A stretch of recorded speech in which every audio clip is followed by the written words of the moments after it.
안녕하십니까. 법무법인 광장 국제통상연구원의 허난희 연구위원입니다.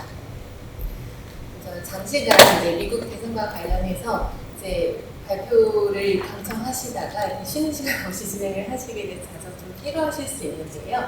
조금 이슈를 다른 국면으로 좀 전환을 해서 좀 새롭게 논의를 시작해보고자 합니다. 물론 오늘 큰 주제인 미국 대선과 관련해서도 영향과 관련해서도 디지털 통상 정책 측면에 있어서 어떤 시사점이 있는지에 대해서는 구두로도 좀 추가 설명을 드리도록 하겠습니다. 오늘 저는 디지털 통상 관련해서 국제 규범 참여와 국내 입법이라는 주제로 우리나라의 산업 전략적 측면에서 살펴보고자 하는데요. 먼저 디지털 통상이 어떻게 한국 산업에 좀 중요성을 갖는지, 한국 산업의 미래가 될 수 있는지 간략히 설명드리고, 국제 규범 논의에 있어서 우리나라가 어떤 식으로 참여를 하고 있는지, 그리고 이와 더불어서 우리나라가 실제로 국제 규범을 이행하거나 국제 규범 형성에 참여를 하기 위해서 국내적으로는 어떠한 입법과 정책을 추진을 하고 있는지, 마지막으로 간략히 우리나라가 디지털 통상 규범 선도의 필요성이 있다라는 시사점을 중점으로 설명드리겠습니다. 먼저 디지털 통상의 개념은 사실 많은 분들이 이미 알고 계실 텐데요. 예전에 전자상거래, 일렉트로닉 커머스라는 용어를 많이 썼었는데 이것이 점차 디지털화된 경제 속에서 디지털 통상이라는 개념으로 변화하고 있습니다. 그래서 디지털 경제와 디지털 무역이라는 개념을 논의를 할 때는 좀 시대의 구분이 필요하고요. 이미 여러분들 잘 알고 계시겠지만 90년대 때 우리가 논의하던 어떤 전자상거래, 디지털 경제 이때와는 또 기술이 워낙 발전을 했잖아요. 그래서 1998년도에 WTO에서 세계 전자상거래 선언이나 이런 전자상거래 관련해서 어떤 그 규범 논의를 시작을 했는데 이 이후로 너무나 많은 기술이 발전이 됐습니다. 그래서 2000년 이후에는 디지털 통상이라는 용어가 등장을 하게 됐고요. 그래서 2017년도에 미국에서는 디지털 무역의 개념을 모든 산업 분야에서 인터넷을 통한 상품 및 서비스의 전송, 그리고 스마트폰이나 인터넷과 연결되는 기기와 관련된 상품의 전송 이렇게 명시했는데 사실 이 뒤로도 너무나 한 4, 5년 사이에도 많은 기술이 발전을 했습니다. 여러분들 AI 이슈도 많이 접하실 텐데요. 이후에는 인터넷이 연결된 디지털 기기에 AI 기술이 활용되는 경제로까지 발전이 됐습니다. 그래서 오늘날 디지털 통상은 과거에 단순히 어떤 온라인적으로 실물 상품을 거래하는 것보다는 AI를 포함한 여러 가지 디지털 기술이 활용이 되고 나아가 중요한 개념은 데이터의 국경간 이전과 데이터 산업의 발전이 이루어지게 되죠. 그래서 이거를 간단하게 그림으로 좀 설명을 드리면 실물 경제가 있고요. 최근에 데이터 경제가 발전했는데 실물 거래에서 상품이나 서비스가 거래가 되지만 이것을 온라인으로 이루어지게 됐던 것이 대표적으로 상품의 전자상거래, 이커머스 개념이었고요. 온라인으로 서비스를 공급을 하게 됩니다. 이것이 최근 여러분들 많이 사용하고 계시는 플랫폼 사업들, 플랫폼 서비스들 같은 경우가 이런 온라인 서비스 공급의 대표적인 예죠. 또 나아가서 데이터와 관련해서는 디지털 제품이라는 개념이 등장합니다. 그래서 음원, 영상 프로그램, 여러분들 많이 보시는 OTT 플랫폼에서 다뤄지는 어떤 콘텐츠 상품이라든지 이런 것들도 디지털 제품으로 볼 수 있고, 나아가 어떤 금융 서비스나 클라우드 서비스, 이런 데이터를 다루는 서비스들도 확장을 하면서 개인정보 등 데이터 또한 온라인으로 거래 대상이 되기 시작했습니다. 그래서 이런 디지털 통상이 참 전 세계적으로 발전을 했다는 건 알고 계시겠지만 한국 산업의 디지털 전환에 따라서 한국 산업 전략을 생각했을 때도 통상 문제가 되게 됩니다. 그래서 한국 포함해서 전 세계적으로 제조업과 서비스 산업의 디지털화가 가속되고 있는데요. 디지털 전환의 핵심 기술인 클라우드 컴퓨팅, 빅데이터, 블록체인, AI, 사물 인터넷 을 활용해서 제조업의 디지털화가 빠르게 진행 중입니다. 그래서 우리나라가 사실 이제 수출 지향적인 전략으로 이제 우리나라의 어떤 그 무역 정책을 추진하면서 좀 산업 발전을 이뤄왔는데요. 이러한 이제 그 상품 수출에 기반이 되었던 제조업 분야에서도 서비스화가 접목이 되면서 이것이 디지털 통상으로 연결이 됩니다. 그래서 생산 부분에서 보시면 예를 들어서 어떤 뭐 스포츠용품에 3D 프린팅 설계 기술을 이용해서 어떤 맞춤형 신발을 제작한다. 이런 기술이 접목이 됐을 때 이 3D 프린팅에 사용되는 어떤 CAD 파일을 단순히 이제 국내에서만이 아니고 해외에 소재한 소비자에게 뭐 CAD 파일로 어떤 관련 정보를 받아가지고 우리나라에서 이렇게 생산을 해서 또 수출하게 되는 이런 식의 사업도 가능하고요.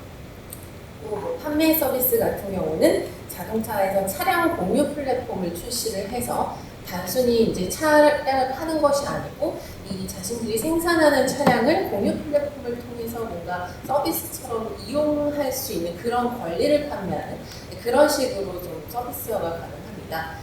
유지 보수나 유통에 있어서도 여러 가지 콘텐츠 플랫폼을 통한 어떤 생태계가 확장이 된다거나 아니면 온라인몰을 통해서 새벽 배송 서비스를 시작하는 등 점점 더 디지털화되고 있죠. 그리고 이것이 국경을 넘어서 해외로까지 디지털 통상의 대상이 될 수 있는 서비스로 발전하고 있습니다. 그리고 이제 디지털 전환으로 인해서 비대면 서비스의 이용자층도 확대가 되고 있고요. 온라인 서비스에 익숙한 소비자들은 이제 전문직 서비스도 플랫폼을 통해서 이용하려는 경향이 커지고 있고, 이제 세세한 여러 다른 통계 자료도 많이 있지만 좀 한눈에 보실 수 있게 2005년부터 글로벌 디지털 서비스 수출 규모를 이제 그래프를 가져와 봤는데요. 점차 이제 증가하고 있는 걸 보실 수 있고, 사실 2018년도까지 자료이기 때문에 그 뒤에 훨씬 더 급증했을 것으로 추정이 됩니다. 지금 이러한 상황에서 이제 국제 규범은 어떻게 논의가 되고 있는지 살펴보겠습니다. 우선 이제 디지털 통상이라는 개념 자체가 이제 통상, 국경 간의 어떤 거래가 이루어진다는 말이잖아요. 그래서 국가 간의 이런 시장에 대한 공정하고 자유로운 시장에 대한 규범 논의가 있을 수밖에 없었습니다. 그 때문에 이제 WTO도 출범을 하게 됐었고요. 그리고 이후 이제 국가들끼리 양자, 소나자 간의 어떤 지역 무역 규범도 만들 수밖에 없었는데 이것이 디지털 경제 쪽으로까지 확장이 돼서 디지털 통상에 대해서도 좀 필요성이 논의가 되기 시작했습니다.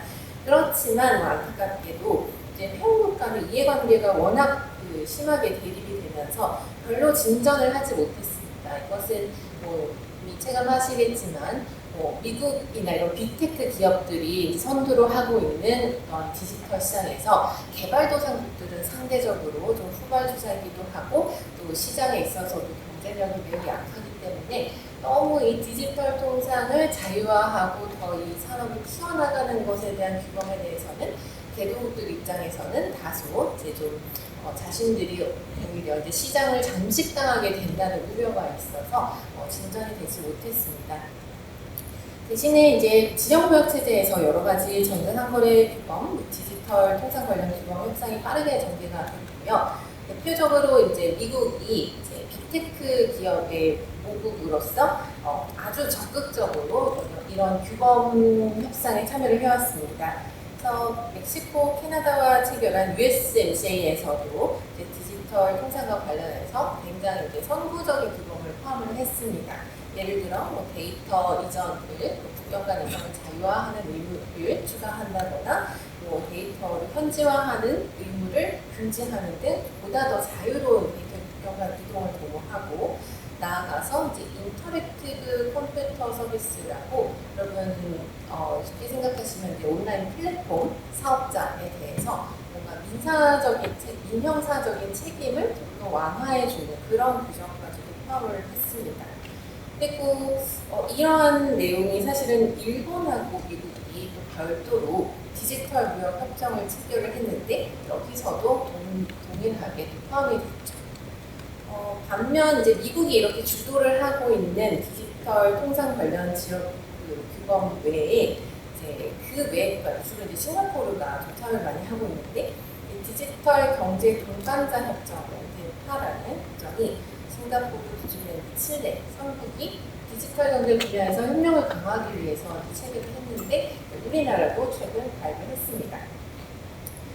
이제 데파는 디지털 경제 분야만 다루는 협정이고 최초의 양자가 아니라 이제 복수국 간 협정이고요. 이제 회원국을 확대할 수 있게 이제 우리나라도 참여를 했고 영국도 지금 가입을 생각하고 있는데 이런 플랫폼을 제안을 했고요. 그래서 지금 이제 WTO에서 논의가 좀 더 되어지고 있다 보니까 좀 별도로 이제 이해관계가 많은 국가들끼리 다른 포럼을 통해서 좀 규범을 상설해 보자는 취지의 대표적인 사례가 데파입니다.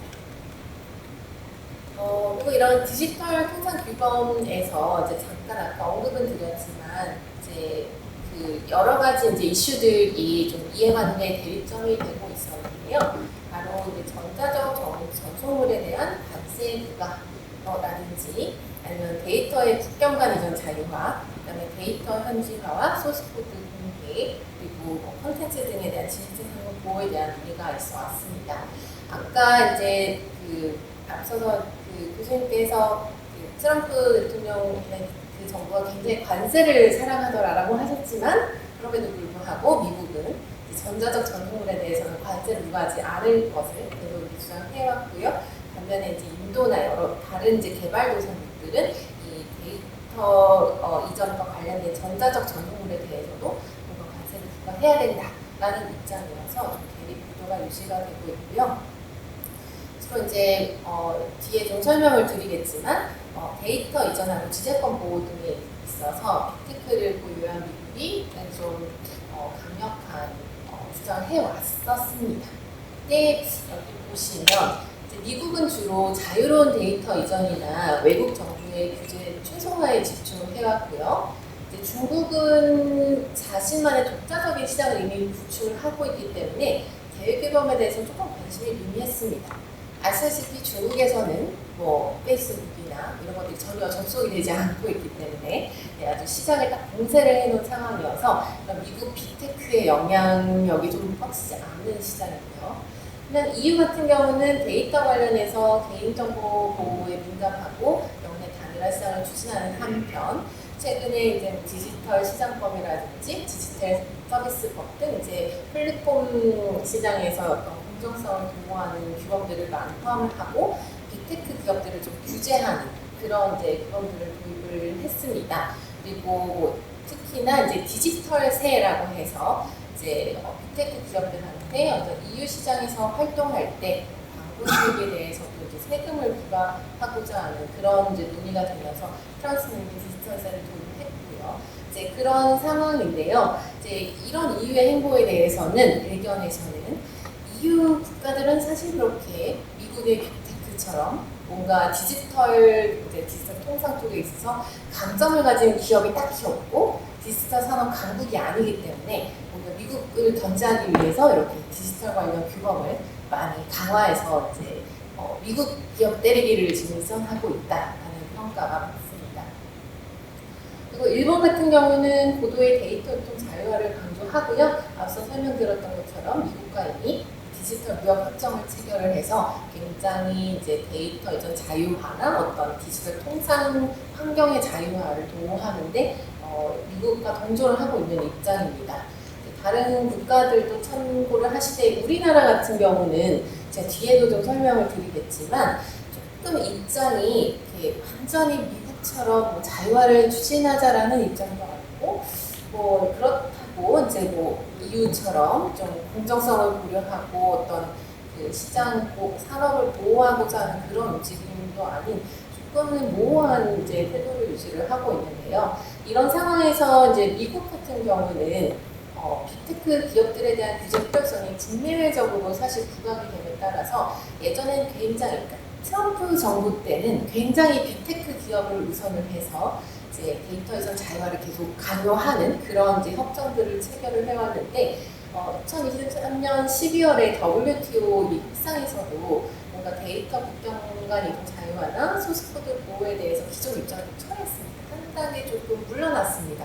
그렇다고 뭐 자유화를 하지 말자로 이렇게 돌아선 것까지는 아니지만 뭔가 이제 시장 공정성이나 이제 뭐 바이든 정부가 추구해왔던 어떤 민주적인 시장 뭐 확보 이런 기조에서 단순히 빅테크 기업들만을 위한 어떤 뭐 불공정성을 민감화주기, 뭐그 인형사상 책임 면제 이런 것에서 조금 한 발 물러나는 태도를 보이고 있습니다. 근데 앞서 저희가 이제 논의해왔던 뭐 트럼프가 될 것이냐, 해리스가 될 것이냐 이런 이제 논점에 있어서 아마도 이제 트럼프가 되게 된다면 다시 이제 빅테크를 우선하는 적극적인 그 데이터 이전 자유화를 추진하는 쪽으로 나가지 않을까 싶습니다. 그 이제 앞서 그 트럼프 해리스 관련해서 조금 더 설명을 드리면 이제 트럼프가 기존의 다른 이제 여러 가지 무역 자유화 협정이나 이런 것들은 다 그 국제 규범에서 탈피하고자 하는 경향이 있었습니다. 그래서 WTO도 거의 뭐 없애자는 식이었고, 뭐 기후변화 관련해서도 파리 협정이나 이런 데서 탈퇴하려고 그러고, 뭔가 국제 규범에 얽매이는 거를 굉장히 지양하는 그런 이제 기조를 보이고 있는데, 이 디지털 통상과 관련해서는 좀 적극적으로 디지털 무역 협정도 체결을 하고요. 자신들의 그 빅테크 기업이 좀 더 시장을 확장함에 있어서 유리한 그런 규범 환경을 만들기 위해서 협정을 활용하고 있는 모습을 보여왔습니다. 그래서 이 기조는 아마 트럼프가 당선이 돼도 좀 비슷하게 흘러가지 않을까 싶습니다. 주요 이제 디지털 무역 조항들을 비교를 해보면요, 참고만 해보시고요. 이제 CPTPP 여기서 또 굉장히 다양한 어떤 디지털 무역 규범이 포함이 됐었는데 이제 미국이 탈퇴를 해버렸죠. 네덜란드 탈퇴를 해버렸고 USMCA, 미일 DTA가 있고 신유칠, 대파 이제 우리나라도 가입을 했고요. 싱가포르, 호주 DA가 있습니다. 그래서 이런 이제 협정들에서 대부분 이제 디지털 제품에 대한 어떤 논의도 다 포함을 했고, 그다음에 국경 간 데이터 이전에 대해서 자유화, 그다음에 데이터 현지화를 좀 금지한다거나 그런 내용들을 다 포함했고요. 이제 AI에 대해서는 사실은 보시면 이제 이전까지만 해도 아직 적극적으로 이제 디지털 통상과 관련해서 국가 간에 이제 논의를 할 정도의 수준이 아니었기 때문에 얘기도 없었는데 이제 신유치 대파나 이제 DA에서는 조금 관련해서 협력 규정들을 포함을 했습니다. 우리나라를 보시면 이제 WTO 전자상거래 협상에 적극적으로 참여는 하고 있는데 FTA에서도 여러 가지 전자상거래 챕터는 두고 있는데요. 말씀드린 것처럼 뭔가 미국이나 EU처럼 정확한 색깔을 보이지는 않고 있는 상황입니다.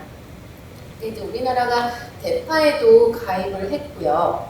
시간 관계상 빨리 넘어가면 이제 한 싱가포르 디지털 동반자 협정도 최근에 체결을 해서 뭔가 디지털 통상과 관련된 규범 활용에 있어서는 좀 싱가포르만큼 적극적으로 좀 하려는 움직임을 보이고 있습니다. 그렇다면 이제 국내 입법 상황은 어떤지 살펴보면요. 이제 우리나라 경우에는 FTA나 WTO 전자상거래 관련 규범을 뭔가 이행하기 위해서 별도로 법령이 제정이 되거나 기존 법령을 개정되는 전례는 거의 없습니다. 이거는 이미 이제 우리나라가 여러 이제 다양한 국제 기구상의 그런 규범이나 그런 법령과의 합치성을 고려를 해서 협상을 했던 결과이기 때문에, 그리고 또 그에 맞추어서 협상 단계에서부터 국내 법령을 좀 정리를 해와서 이제 이런 이행 문제는 없었는데요. 다만 이제 뒤에 표를 보시면 디지털 제품의 비차별 대우 등에 대해서는 아직은 이제 뭔가 우리나라에서 직접적으로 입법한 사례는 없습니다. 관련 국내 법령을 이제 탭에서 정리하신 내용을 좀 기반으로 정리를 해봤고요. 보시면 이제 전자문서 전자거래 기본법, 개인정보보호법, 방송통신발전기본법 이런 여러 가지 법들이 각 개별 조항에 걸쳐서 이제 디지털 그 통상 국제 규범에서 다루고 있는 이슈를 함께 다루고 있습니다. 그런데 이제 일관된 방향성을 보이고 있지 않다라고 계속 말씀을 드려왔고요. 뭔가 기조가 자유한지 시장 공pon지에 대한 게 조금 애매하고요. 그다음에 뭔가 향후 디지털 통상 관련 기술이 급격하게 발전되는 상황임에도 불구하고 조금 우리나라 법제가 아직 미흡한 점이 있습니다. 그래서 온라인 플랫폼 시장 공정성 관련해서는 이 플랫폼 사법 이런 것들이 계속 그 분류라는 예고되고 했지만 이제 논의가 지연되고 지금 좀 뭔가 확정이 되지 못하고 있는 상황이고요. 이제 개인정보 관련해서도 그 데이터 3법이 통과되었지만 이제 개인정보의 국외 이전과 관련해서는 아직 좀 보호가 미흡한 상황입니다. 마지막으로 이제 이러한 상황에서 이제 우리나라가 이 디지털 무역 협정 등을 활용을 하면서 어떤 식으로 국내 입법을 좀 보완을 해야 될까를 좀 생각을 해봤는데요.